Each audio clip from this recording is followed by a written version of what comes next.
Sir Davanagere ಚುನಾವಣೆಯಲ್ಲಿ sir ಬಹಿರಂಗವಾಗಿ ಪಕ್ಷ ವಿರೋಧಿ ಷಡ್ಯಂತ್ರ ಮಾಡಿದವರು ವಿತ್ ಆಡಿಯೋ ಇದೆ, ಅವ್ರಿಗೆ ಈಗ ಸಚಿವ ಸ್ಥಾನ ಸಿಕ್ಕಿದೆ. ಅದೇ ಎಲೆಕ್ಷನ್ಗೆ ಹೋಗ್ಬಿಟ್ಟು ತಾವು ದುಡಿತೀರಿ, ತಮಗಿಲ್ಲ ಅಂದ್ರೆ ಇಲ್ಲಿ ದಾವಣಗೆರೆ ಮಲ್ಲಿಕಾರ್ಜುನ್ಗೂ ಇಲ್ಲ. ಹೌದು, ನಾವೆಲ್ಲ ಅಲ್ಲಿ ಹೋಗಿ ಕೆಲಸ ಮಾಡಿ ಗೆಲುವನ್ನ ಸಾಧಿಸುವಂಥದ್ದಕ್ಕೆ ನಾವು ಪ್ರಯತ್ನ ಮಾಡಿದ್ದು ನಮಗೂ ಇಲ್ಲ. ಯಾವ ಮಾನದಂಡದಲ್ಲಿ ಇವತ್ತು ಈ ಸಚಿವ ಸಂಪುಟದ ಸಚಿವರನ್ನು ಆಯ್ಕೆ ಮಾಡಿದ್ದಾರೆ ಅನ್ನೋದನ್ನು ನಾನು ನನ್ನ ಅಭಿಮಾನಿಗಳು ಮತ್ತು ಕಾರ್ಯಕರ್ತರ ಸಭೆ ಮಾಡಿ ಅವರ ಏನು ಸಲಹೆ ಬರುತ್ತೆ ಮುಂದೆ ನನ್ನ ಹೆಜ್ಜೆ ಯಾವ ರೀತಿ ಇಡಬೇಕು ಅನ್ನೋದನ್ನು ನಾನು ತೀರ್ಮಾನ ತಗೋತೇನೆ. ಟೇಕ್ ಫಾರ್ ಗ್ರಾಂಟೆಡ್ ಆಗೋದ್ರ ತನ್ವೀರ್ ಸೇಠ್ ಅಂತ ಟೇಕ್ ಫಾರ್ ಗ್ರಾಂಟೆಡ್ ಇದು ಭಾಳ ಹಿಂದೆಯಿಂದನೂ ಹಂಗೆ ನಡ್ಕೊಂಡು ಬರ್ತಾ ಇದೆ. ನಾನು ಈ ಹಿಂದೆನೂ ನಾನು ಹೇಳಿದ್ದೇನೆ, ಭಾರತದ ಸಂವಿಧಾನವನ್ನು ಎತ್ತಿಡಿಯುವಂತಹ ಒಂದು ಸಾಮರ್ಥ್ಯ ಇರುವಂತಹ ಪಕ್ಷ, ಧ್ವನಿ ಇಲ್ಲದೆ ಇರೋರಿಗೆ ಧ್ವನಿ ಕೊಟ್ಟು ನಮಗೆಲ್ಲರಿಗೂ ರಕ್ಷಣೆ ಕೊಡ್ತಾರೆ ಅನ್ನೋ ನಂಬಿಕೆಯಿಂದ ನಾವೆಲ್ಲರೂ ಏನೋ ಪಕ್ಷದ ಜೊತೆ ನಿಂತಿದ್ದೇವೆ. ಪಕ್ಷ ನಮ್ಮನ್ನು ಕೈ ಹಿಡಿಯುವಂಥದ್ರಲ್ಲಿ ವಿಫಲರಾಗಿದೆ. ಸರ್, ಪದೇ ಪದೇ ಅನ್ಯಾಯ ಆಗ್ತಿದೆ ಅಂತ ಅನಿಸ್ತಿಲ್ಲ? ಒಂದು ರೀತಿಯಲ್ಲಿ ರೂಢಿ ಆಗಿಬಿಟ್ಟಿದೆ ಸಹಿಸ್ಕೊಳ್ಳುವಂಥದ್ದು. ಆದರೆ ಈಗ ಏನಾಗುತ್ತೆ ಅನ್ನೋದು ಕಾದ್ರೋಣ. ಯಾಕಂದ್ರೆ ಲಾಯಲಿಸ್ಟು ಅನ್ನುವಂತ ಕಾರಣಕ್ಕೋಸ್ಕರ ಏನು ಮಾಡ್ಕೊಳ್ಳಲ್ಲ ಇವರು ಅನ್ನುವಂಥದ್ದೇ ಆಗಿದೆ. ಏನಂದ್ರೆ ನಾವು ಗಾದೆ ಇದ್ದಂಗೆ ಮಗು ಹತ್ರ ಮಾತ್ರ ತಾಯಿ ಹಾಲು ಕೊಡಿಸುವಂಥದ್ದು ಏನು ಗಾದೆ ಕೇಳ್ತೀವಿ.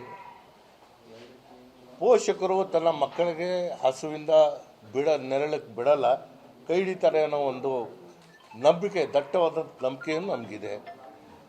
ಆದರೆ ಪಕ್ಷಕ್ಕೆ ಸವಾಲಾಗ್ತಂಥವ್ರಿಗೆ ಸಚಿವ ಸ್ಥಾನ ಸಿಗ್ತಾ ಇದೆ, ನಿಷ್ಠೆ ಪ್ರಾಮಾಣಿಕತೆಗೆ ಬೆಲೆ ಇಲ್ಲ ಅಂತ ಹೇಳಿದಾಗ ಇವತ್ತು ರಾಜಕಾರಣ ಯಾವ ದಿಕ್ಕಿನಲ್ಲಿ ಹೋಗ್ತಾ ಇದೆ ಅನ್ನೋದು ಕೂಡ ನಾವು ಆಲೋಚನೆ ಮಾಡಬೇಕು. ರಾಜಕಾರಣ ಬೇಸರ ಆಗಿದೆ ಸರ್. ಈಗ ಇವತ್ತಲ್ಲ, ಸುದೀರ್ಘವಾದಂಥ ರಾಜಕಾರಣ ಮಾಡಿ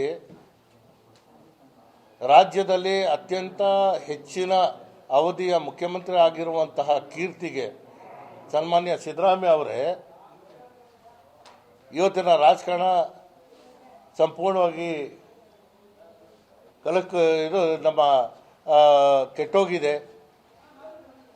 ಅನ್ನೋ ಪದನ ಅವರು KR ಪೇಟೆನಲ್ಲಿ ಬಳಕೆ ಮಾಡಿದಂಥ ಸಂದರ್ಭದಲ್ಲಿ ಅವರು ಇಳಿದಿದ ತಕ್ಷಣ ಇದು ಹಾಳಾಗಿರುವಂಥ ವಾತಾವರಣ ಅಲ್ಲ, ನಿರಂತರವಾಗಿ ಹಾಳಾಗ್ತಾ ಇರುವಂಥದ್ದು ಎಲ್ಲರೂ ನೋಡ್ತಾ ಇದ್ದಾರೆ. ಇದು ತನ್ವೀರ್ ಸೇಠಿಗೆ ಮಾಡಿದ ಅನ್ಯಾಯನ ಅಥವಾ ಕಮ್ಯುನಿಟಿ ಮಾಡಿದ ಅನ್ಯಾಯ?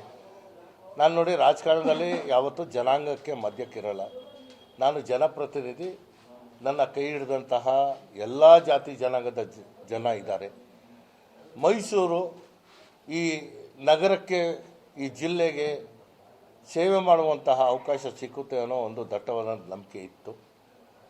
ನನ್ನ ಜನರ, ನನ್ನ ಅಭಿಮಾನಿಗಳ, ಪಕ್ಷದ ಕಾರ್ಯಕರ್ತರ ಕನಸನ್ನು ಭಂಗ ಮಾಡುವಂಥ ಕೆಲಸ ಆಗಿದೆ. ಇದರಲ್ಲಿ ನನಗೆ ಬೇಸರ ಅನ್ನೋಕ್ಕಿಂತ ನನ್ನನ್ನು ನಂಬಿರುವಂಥವ್ರಿಗೆ ಬೇಸರ ಆಗಿದೆ. ಆಲ್ರೆಡಿ ಕೋಪ ಮಾಡ್ಕೊತಾ ಇದ್ದಾರೆ, ರಾಜೀನಾಮೆ ಕೊಟ್ಟು ಎಲ್ಲ ಮಾತುಗಳು ಕೂಡ ಹೇಳ್ತಾ ಇದ್ದಾರೆ ನಿಮಗೆ. ಅದಾದಮೇಲೆ ನಾವು ಅವರ ಸಮಾಲೋಚನೆ ಮಾಡಿದ ಮೇಲೆ ಅವ್ರಿಗೆ ತಿದ್ದಬೇಕಾಗುತ್ತೋ ನಾನು ತಿದ್ಕೋಬೇಕಾಗುತ್ತೋ ಇದು ಪರಸ್ಪರ ಕುಂತು ಮಾತಾಡಿದ ಮೇಲೆ ನಾನು ತೀರ್ಮಾನ.